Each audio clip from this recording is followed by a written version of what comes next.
అంతే. ఎందుకంటే ఇది మళ్ళీ శ్వాస కూడా వస్తుంది.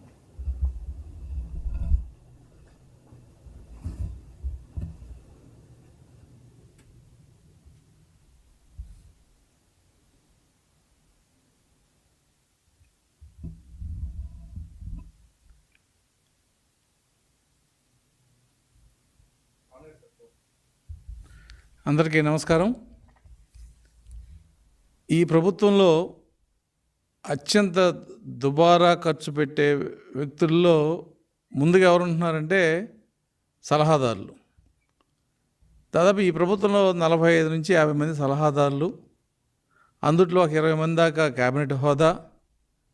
అసలు ఎవరేం చేస్తున్నారో తెలియని పరిస్థితి. దీని మీద తెలుగుదేశం పదే పదే చెప్పినప్పుడు కూడా ప్రభుత్వం లెక్క చేయలే. మీ ప్రభుత్వంలో కన్సల్టెంట్ పెట్టుకున్నారు కదా, మీ ప్రభుత్వంలో సలహాదారులు ఉన్నారు కదా అంటే ప్రభుత్వానికి సలహాదారులు అవసరమే, కన్సల్టెంట్ అవసరమే. అయితే ఎక్కడ అవసరం? ఆ సబ్జెక్ట్స్ ఏవవుతున్నాయో అందులో ఎక్స్పర్ట్ని పెట్టుకుంటారు. గతంలో రంగరాజన్ గారు ఉన్నారు, ఆయన ప్లానింగ్ కమిషన్కి ఉన్నారు, ఫైనాన్షియల్ అడ్వైజర్గా ఉంటారు. అలా ఎక్స్పర్ట్, అలాగే ఇంజనీరింగ్కి సంబంధించిన రిటైర్డ్ ఇంజనీర్సు, లేదంటే ఐఐఎం నుంచి కొంతమంది మేనేజ్మెంట్ ఎక్స్పర్ట్స్ అడ్మినిస్ట్రేషన్ కోసం, ఇలా కొంతమంది ఎక్స్పర్ట్స్ని కన్సల్టెంట్గానో సలహాదారులు పెట్టుకోవడం అనేది ప్రతి ప్రభుత్వంలో జరిగే అంశమే. కానీ ఎంతమంది సలహాదారులకి క్యాబినెట్ హోదా, వాళ్ళ బ్యాక్గ్రౌండ్ ఏంటి, ఇవి ఖచ్చితంగా అవసరం, ప్రజలకు కూడా అవసరం. ఎందుకంటే నువ్వు దాదాపు ఒక్కొక్కరికి 3 లక్షలు 4 లక్షలు జీతం ఇచ్చేటప్పుడు వాళ్ళ క్రెడిబిలిటీ ఏంటి, వాళ్ళు ఎక్కడి నుంచి వచ్చారు, వాళ్ళు గవర్నమెంట్కి ఏ రకంగా ఉపయోగపడతారన్న తెలుసుకోవాల్సిన అవసరం ప్రజలకు ఉంది, చెప్పాల్సిన బాధ్యత ప్రభుత్వానికి కూడా ఉంది. ఇది మేము పదే పదే మొత్తుకున్నాం. ఇది తప్పు, మీరు వృధా ఖర్చులు పెడుతున్నారు. ఇంతమంది సలహాదారులుగా ప్రభుత్వం హైకోర్టులో కానీ మిగతా విషయాల్లో కానీ ఎందుకు తప్పులు చేస్తుంది అనేది మేము పదే పదే ప్రశ్నిస్తే దాన్ని చాలా చులకనగా అవహేళనగా మాట్లాడింది ఈ ప్రభుత్వం. కానీ వాళ్ళ హైకోర్టు కూడా అదే కామెంట్ చేసింది. శ్రీమతి నీలం సాహ్ని విషయంలో వేసిన కేసులో హైకోర్టు స్పష్టంగా చెప్పింది, ఇంతమంది సలహాదారుల హైకోర్టు జడ్జెస్ కంటే వీళ్ళకి ఎక్కువ మీరు పెర్క్స్ ఇచ్చారు, ఎక్కువ జీతభత్యాలు ఇస్తున్నారు. అసలు ఈ సలహాదారు వ్యవస్థ అవసరమా అనేది ఇవాళ ప్రజల్లోకి వచ్చింది. ఎంతమంది అండి మీ సలహాదారులు? 45 మందా? మేము ఆర్టీఐలో అడిగితే 42 మంది, 43 మందికి లిస్ట్ ఇచ్చారు. ఏం చేస్తున్నారు వీళ్ళు? ఒక ఆయన ముఖ్యమంత్రి రిసోర్స్ మొబిలైజేషన్ సలహాదారుడు సుభాష్ చంద్ర గార్గ్. ముఖ్యమంత్రి గారికి రిసోర్స్ మొబిలైజేషన్ సలహాదారులు అంటే అక్రమ సంపాదన మీద లేదంటే ప్రభుత్వ సంపాదన మీద? ముఖ్యమంత్రి గారి రిసోర్స్ మొబిలైజేషన్ ఏంటి? అసలు అర్థం ఉందా ఇది? ముఖ్యమంత్రికి సలహాదారుడు, సబ్జెక్ట్ ఏంటంటే రిసోర్స్ మొబిలైజేషన్. రిసోర్స్ మొబిలైజేషన్ ఎవరు చూస్తారు అంటే ఈ సలహాదారుడు సలహా మేరకే చెత్త మీద పన్నుకు దగ్గర నుంచి లిక్కర్ మీద పన్ను, ఇసుకని దొరకకుండా చేయటం, ఇవన్నీ చేశారా అని మేము అడుగుతున్నాం. అంటే ప్రజా సంక్షేమం గురించి, ప్రజల బాగోగుల గురించి ముఖ్యమంత్రికి సలహాదారులే చెప్తున్నారు, ఎవరో చెప్పట్లేదు అన్నప్పుడు అసలు ఈ వ్యవస్థకు అర్థం ఏంటి? ఈ రాష్ట్రంలో 25 మంది మంత్రులు ఉన్నారు శాఖల వారీగా. దాదాపు 35 మంది ప్రిన్సిపల్ సెక్రటరీస్ ఉన్నారు, ఐఏఎస్లు ఉన్నారు, ఐపీఎస్లు ఉన్నారు. వీళ్ళందరూ వ్యవస్థలో ఎక్స్పర్ట్సే. ప్రిన్సిపల్ సెక్రటరీ స్థాయికి వెళ్ళో లేదంటే అడిషనల్ డీజీ స్థాయికి వచ్చిన తర్వాత వీళ్ళందరూ కూడా ఆ ఫీల్డ్స్లో ఎక్స్పర్ట్గా ఉంటారు. అలాగే ఇంజనీరింగ్ సైడ్ కానీ ఈఎన్సీలు, చీఫ్ ఇంజనీర్లు, వీళ్ళందరూ సబ్జెక్ట్ ఎక్స్పర్ట్సే. వీళ్ళని మించిన నాలెడ్జ్ ఉన్నప్పుడే వాళ్ళ సలహాదారులుగా పెట్టుకోవాలి మనం. కానీ మీరు పెట్టుకున్న సలహాదారులు ఎవరండి? సాక్షిలో పనిచేసే సజ్జల రామకృష్ణారెడ్డి గారు, అమర్ గారు, లేదంటే శ్రీరామ్ గారు, కృష్ణమోహన్ గారు, వీళ్ళందరూ ఎవరండి? సాక్షిలో పనిచేసి వచ్చారు. అంటే ఒక జర్నలిస్ట్కి ప్రభుత్వంలో క్యాబినెట్ హోదా ఇచ్చే సలహాదారులుగా పెట్టుకుంటే వచ్చే ఉపయోగం ఏంటి ప్రభుత్వానికి? ఇది ప్రభుత్వానికి ఉపయోగం కాదు. కేవలం జగన్ ఆయన అనుమాయులకి వాళ్ళ ఫాలోయర్స్కి గతంలో ఆయనతో పాటు ఎవరైతే రాజకీయంగా ఆయనతో ఉన్నారో వాళ్ళందరూ కూడా క్యాబినెట్ హోదా ఇచ్చి సలహాదారుల ముసుగులో అపాయింట్ చేశారు. 2 లక్షల జీతం, కారు, డ్రైవరు, ఒక పేషి, పిఏ, ఇంత వ్యవస్థ వాళ్ళకి ఇచ్చి వాళ్ళని ఎక్కడున్నారో కూడా తెలియని పరిస్థితి వాళ్ళు.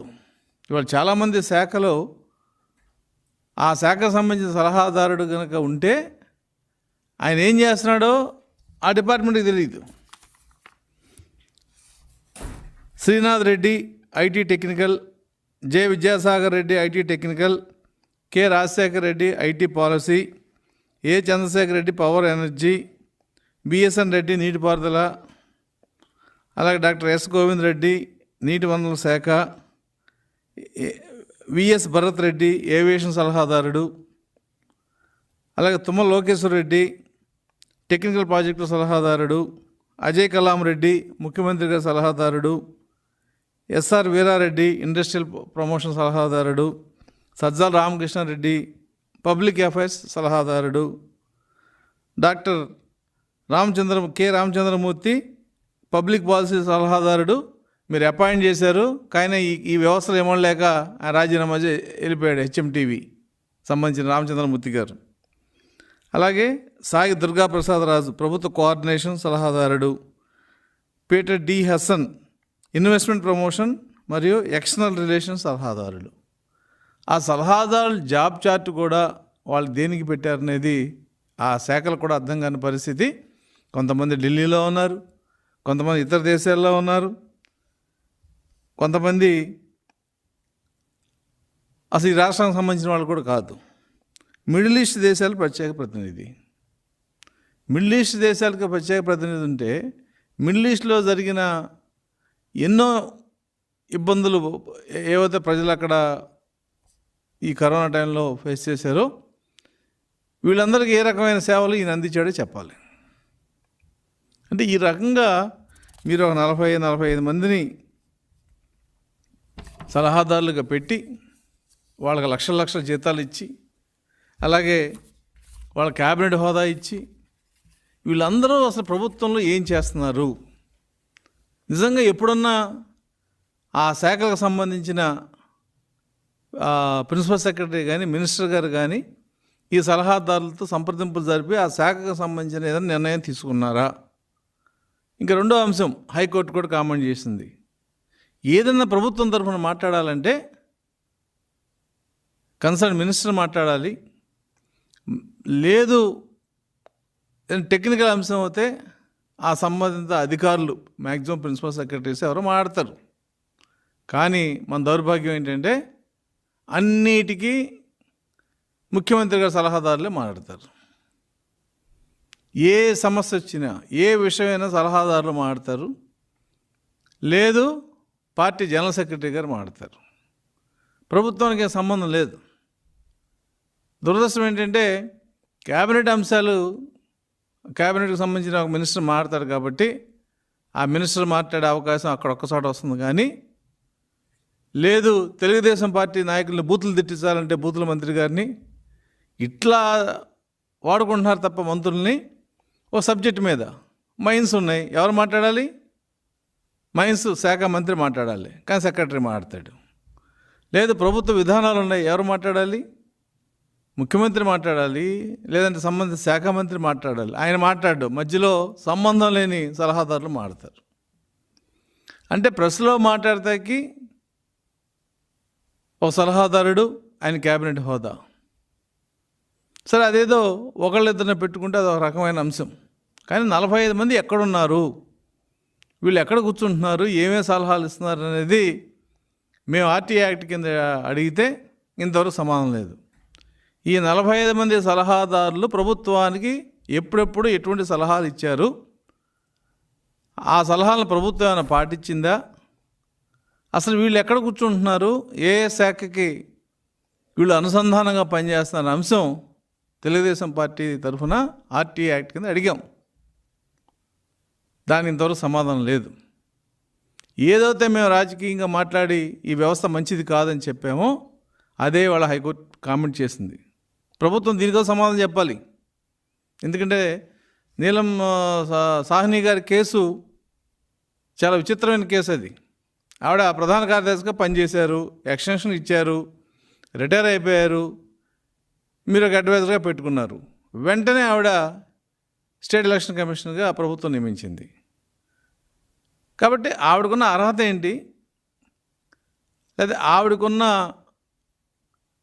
ఒక రాజ్యాంగపరమైన పోస్టులో రావటానికి ఏవైతే కొన్ని పారామీటర్స్ ఉన్నాయో ఆ పారామీటర్స్ని ప్రభుత్వం ఎందుకు పాటించలేదు?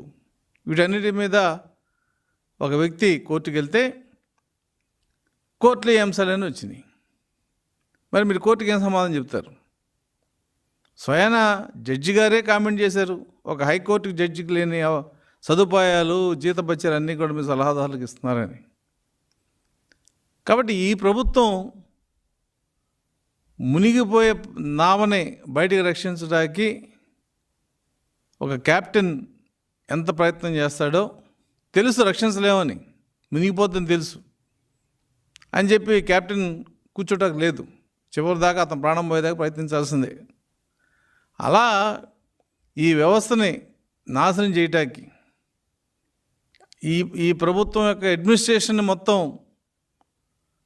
చిత్రవత్ చేయటానికి, లేదు ఆర్థిక వ్యవస్థను చిన్నాభిన్నం చేయటానికి ఈ సలహాదారుల వ్యవస్థ అనేది చక్కగా పనిచేస్తుంది.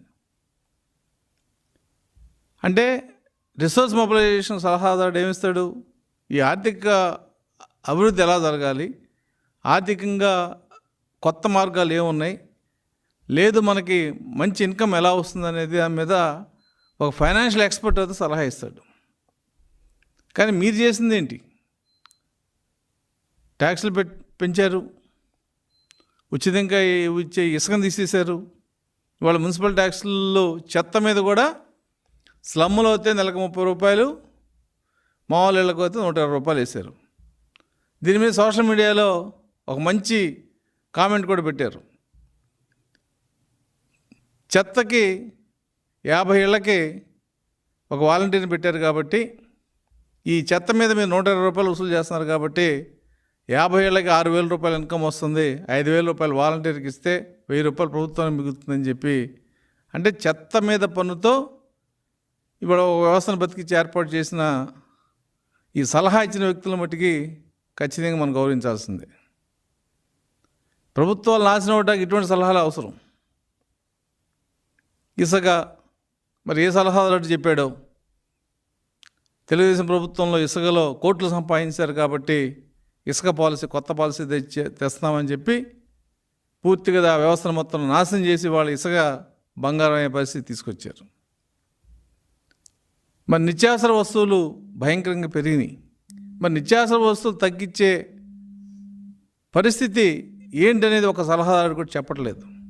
ఇంకా అన్నిటికన్నా దురదృష్టకరమైన అంశం ఏంటంటే, మరి ఈ సలహాదారుల సలహాలు ప్రభుత్వం పాటించబట్టే ఇవాళ డీజీపీ కానీ, చీఫ్ సెక్రటరీ కానీ, ఎంతోమంది ఐఏఎస్ అధికారులు కానీ, ఐపీఎస్ అధికారులు కానీ హైకోర్టులో చేతులు కట్టుకుని నిలబడాల్సిన పరిస్థితి, వాళ్ళకి జైలు శిక్ష కూడా పడింది.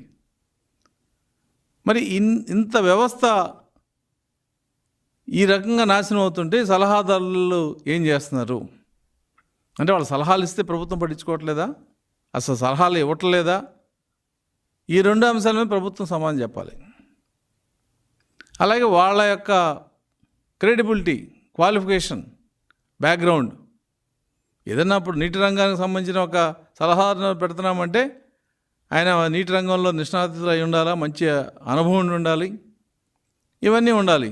అలాగే ఫైనాన్స్ సంబంధించిన నాలెడ్జ్ ఉండాలి, ఫైనాన్షియల్ సంబంధించిన సలహాదారు ఉండాలంటే. ఏ క్వాలిఫికేషన్ లేనిది అంటే రాజకీయ సలహాదారుడు, ఆయనకేం క్వాలిఫికేషన్ అవసరంలా, మాట్లాడదాం వస్తే చాలా మైక్ ముందు, లేదంటే బూతులు తిడితే చాలు. కాబట్టి మీరు అపాయింట్ చేసుకున్న వాళ్ళలో టెక్నికల్ ఎక్స్పర్ట్స్ ఎంతమంది, నాన్ టెక్నికల్ ఎక్స్పర్ట్స్ ఎంతమంది? దాదాపు 20 మందికి మీరు క్యాబినెట్ హోదా ఇచ్చారు. అంటే ఒక వ్యక్తికి క్యాబినెట్ హోదా ఇవ్వటం అంటే ఆ వ్యక్తి యొక్క కెపాసిటీ ఏముండాలి? ఈ అంశాలన్నీ కూడా ఖచ్చితంగా రేపు అవసరమైతే ప్రజల్లో చర్చకు ఇప్పటికే వచ్చినాయి, ఇంకా మేము తీసుకెళ్తాం. ఈ సలహాదారుల యొక్క జాబ్ చార్టు, వాళ్ళు అసలు ఎన్ని ఇచ్చారు ఏంటి అనేది కూడా తెలుగుదేశం పార్టీ తరఫున ఆర్టీ యాక్ట్ కింద అడిగాం. దాన్నే మేము వదిలిపెట్టే ప్రసక్తి లేదు. ఖచ్చితంగా ప్రభుత్వం కనుక ఇవ్వకపోతే దాని మీద అప్పీల్కి వెళ్ళినా సరే ఆ సమాచారం తీసుకుంటాం. ఈ సలహాదారు వ్యవస్థ అనేది ఇంకా పెరిగి ప్రజలకు భారం కాకుండా ఎక్కడో దీనికి ఒక చెక్ పాయింట్ పడాలనేది మా ఆలోచన. ఇవాళ హైకోర్టు కామెంట్స్ కూడా దానికి ఉపయోగపడే విధంగా ఉన్నాయి. కాబట్టి ముఖ్యమంత్రి గారు, మీరు ఇప్పటికైనా సరే ఈ సలహాదారుల వ్యవస్థని వదిలించుకోకపోతే, ఈ సలహాదారుల వ్యవస్థను తగ్గించుకోకపోతే భవిష్యత్తులో జరిగే ఏ పరిణామం అయినా సరే దానికి ప్రభుత్వం బాధ్యత వహించాలి. తెలుగుదేశం పార్టీ అయితే ఈ వ్యవస్థ ఇలా దిగజారిపోతుంటే చూస్తే ఊరుకున్న పరిస్థితి లేదు. ఖచ్చితంగా దీని మీద చట్టపరమైన పోరాటం మేము చేస్తామని చెప్పి ప్రజలకు తెలియజేస్తూ, ఇప్పటికైనా సరే కొంతమంది ఏదైతే విఘ్నులు ఉన్నారో, మేధావులు ఉన్నారో, హైకోర్టు కూడా తప్పుపట్టిన తర్వాత ఆ వ్యవస్థలోకి వెళ్ళడానికి కొంతమంది చాలా ఉత్సాహంగా ఉన్నారు. కాబట్టి మీరు ఆ వ్యవస్థలోకి వెళ్ళేటప్పుడు ఆ వ్యవస్థ మనం నిజంగా ఉపయోగపడుతామా లేదా అనే అంశాన్ని కూడా చెక్ చేసుకోవాల్సిన బాధ్యత ఆ మేధావుల మీద కూడా ఉంది, ఆ వ్యక్తుల మీద ఉంటుందనే విషయాన్ని తెలియజేస్తూ, ఏదైనా కూడా ఈ సలహాదారుల వ్యవస్థ అనేది మితంగా ఉండాలి. అంటే వ్యవస్థ మితంగా ఉండాలి, వ్యవస్థలో ఉన్న వ్యక్తులకు కూడా పరిమితులు ఉండాలని చెప్పి మేము డిమాండ్ చేస్తున్నాం. ప్రభుత్వ సలహాదారుల కన్నా కానీ బీసీ కార్పొరేషన్ చైర్మన్ల శాలరీ చాలా తక్కువగా ఉంది.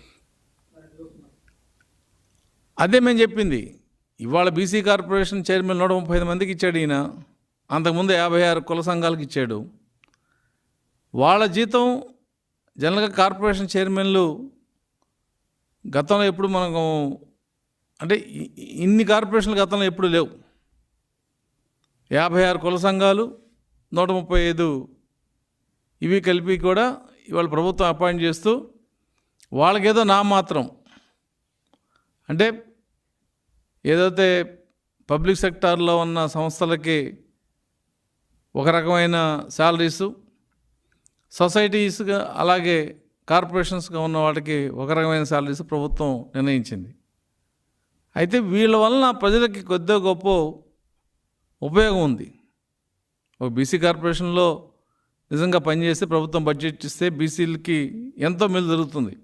అలాగే కొన్ని చిన్న చిన్న కార్పొరేషన్స్ ఉన్నాయి, లిడ్ క్యాప్ లాంటివి, ఎంతోమంది జీవనోపాధి కల్పించింది గతంలో. అలాగే ఇరిగేషన్ డెవలప్మెంట్ కార్పొరేషన్ కానీ, అలాగే కొన్ని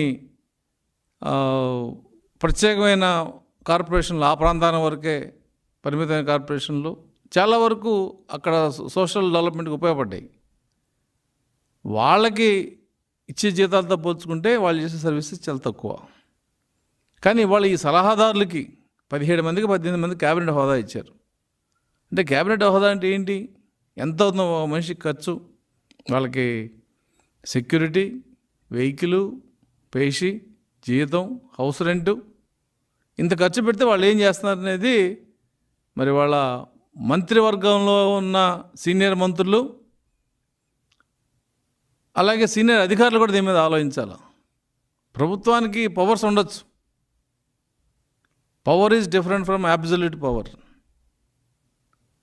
ఒక శాఖ ప్రిన్సిపల్ సెక్రటరీ లేదంటే ఒక శాఖకి ఒక హెడ్ ఆఫ్ ద డిపార్ట్మెంట్కి రావాలంటే ఒక ఐఏఎస్ అధికారికి 15 సంవత్సరాలు పడుతుంది. కొంతమంది నిష్ణాతులు ఉంటారు. ఇవాళ మీరు వి భాస్కర్ని ఫైనాన్స్ అడ్వైజర్గా పెట్టుకున్నారు. ఆయన వరల్డ్ బ్యాంకులో కూడా పనిచేసి వచ్చాడు. ఆయన చెప్పాడా ఇలా రాష్ట్రాన్ని అప్పులు తిప్పలు చేయమని? ఆయన సలహా మీరు పాటించారా? కాబట్టి అడ్వైజర్స్ అనేది నిజంగా రాష్ట్రానికి ఉపయోగపడేటట్టు ఉండాలి.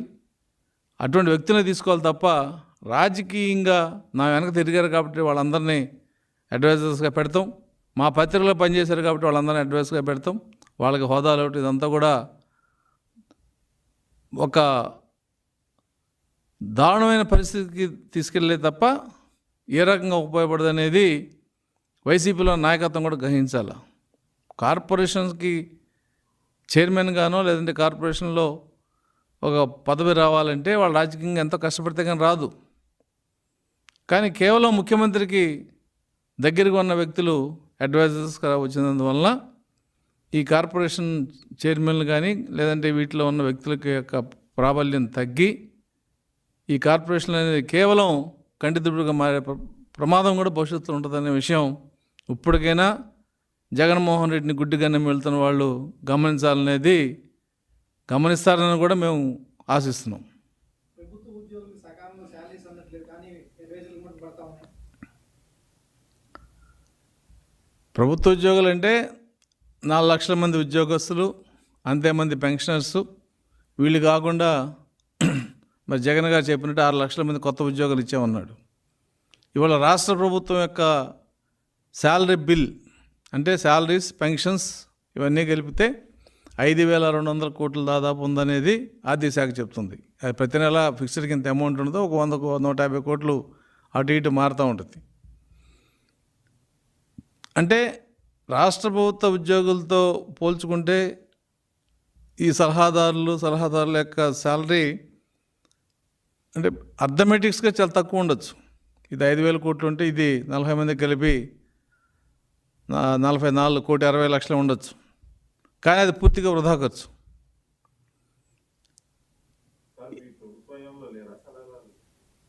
తెలుగుదేశం ప్రభుత్వం హయాంలో సలహాదారుల కంటే కన్సల్టెంట్స్ ఎక్కువ ఉన్నారు. కన్సల్టెంట్ అంటే ఎక్స్పర్ట్స్, ఐఐఎం నుంచో ఐఐటి నుంచో ఏదైనా ఒక అంశం మీద ఆ ఫీల్డ్లో ఎక్స్పర్ట్స్ని తీసుకొచ్చి ఆ డిపార్ట్మెంట్కి అటాచ్ చేశారు. కన్సల్టెంట్గా అపాయింట్ చేయాలంటే ఫీల్డ్ ఎక్స్పర్ట్స్ ఉండాలి. కానీ అడ్వైజర్స్ ఫీల్డ్ ఎక్స్పీరియన్స్ అవసరం లేదు. నా ఇష్టం వచ్చిన అడ్వైజర్ పెట్టుకుంటాం. కాబట్టి ప్రతి ప్రభుత్వంలోనూ సలహాదారులు, కన్సల్టెంట్స్ ఉండటం అనేది సహజం. కానీ దానికి ఒక పరిమితి ఉంది. దానికి కొన్ని రూల్స్ అండ్ రెగ్యులేషన్స్ కూడా ప్రభుత్వం సెల్ఫ్ ఇంపోజ్డ్ రూల్స్ ఉంటాయి. దానికి ఏమీ సర్వీస్ రూల్స్ లాగా ఉండవు. దానికి వాళ్ళు ఇష్టం వచ్చిన వాళ్ళు అపాయింట్ చేసుకోవచ్చు, దాన్ని ఎవరు కాదండు. కానీ ఇరిగేషన్కి ఇంజనీరింగ్ చదవని ఒక కామర్స్ గార్డియన్ అపాయింట్ చేసి ఎలా ఉంటుందో ఇది కూడా అలా ఉంటుంది. ఇప్పుడు ఈ ప్రభుత్వం జరుగుతుంది అదే. ఏ సలహాదారు దేనికి ఏం చేస్తున్నాడో, ఎక్కడ పని చేస్తున్నాడో తెలియని పరిస్థితుల్లో సలహాదారు వ్యవస్థ ఉంది. కాబట్టి అటువంటి దుబారా ఖర్చు, అటువంటి నిరుపయోగమైన వ్యవస్థ అనవసరమైనదే మేము చెప్తున్నాం. కాబట్టి శాలరీస్ ఎంప్లాయీస్కి ఇవ్వటం లేట్ అవటంలో ప్రభుత్వం యొక్క ఆర్థిక విధానాలు అనేది ప్రధానమైన కారణం. ఎందుకంటే సంవత్సరానికి నెలకి 5 కోట్లు మొదటి తారీఖున ఇవ్వాల్సిందే. ఇవాళ ఉన్న కొత్త పాలసీ ప్రకారం 1వ తారీఖు ఇస్తారు. అదే 1వ తారీఖున మనకి సోషల్ పెన్షన్స్ ఇస్తున్నారు, అది 1,600 కోట్లు. అంటే 1వ తారీఖు జీతం ఇవ్వాలంటే పెన్షన్స్తో పాటు వృద్ధాప్య పెన్షన్తో పాటు ప్రభుత్వం చేతిలో 6,500 కోట్లు ఉండాలి. ఉంటే 1వ తారీఖు మొత్తం పెన్షన్స్, జీతాలు, సోషల్ పెన్షన్స్ అన్నీ ఇస్తాయి. కానీ ఇవాళ ఈ ప్రభుత్వం ఆ పరిస్థితి లేదు. దానికి సమాధానం ప్రభుత్వమే చెప్పాలి.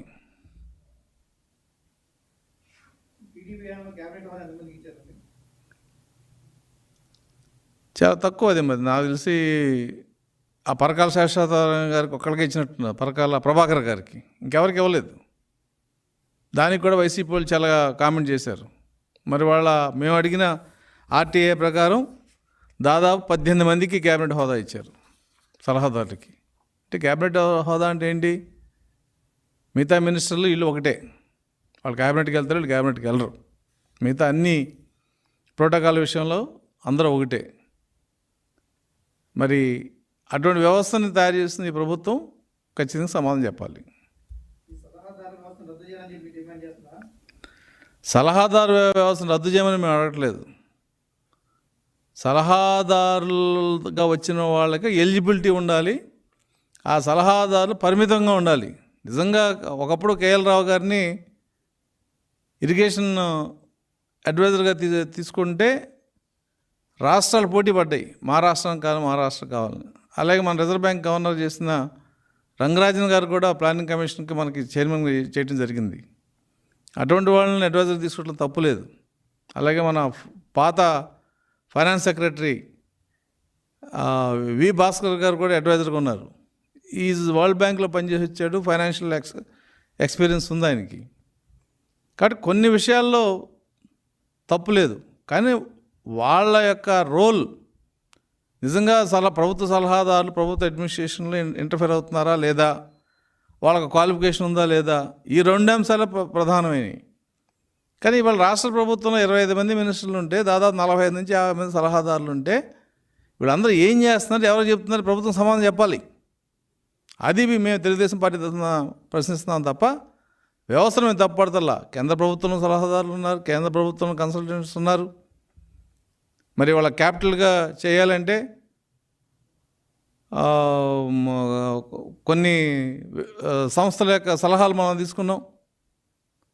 ఇవాళ పోలవరం ప్రాజెక్టులో కన్సల్టెంట్గా తీసుకున్నాం కొంతమందిని, ఎక్స్పర్ట్స్ని, కంపెనీస్ని. కాబట్టి అవి అడ్మినిస్ట్రేషన్ తప్పదు. కానీ జస్టిఫికేషన్ ఏంటి, ఎలిజిబిలిటీ ఏంటి అనేది వాళ్ళ మేము ప్రశ్నిస్తున్నాం. మేము ప్రశ్నించడం కాదు, వాళ్ళ కోర్టు కూడా అభిప్రాయపడింది. Okay, thank you.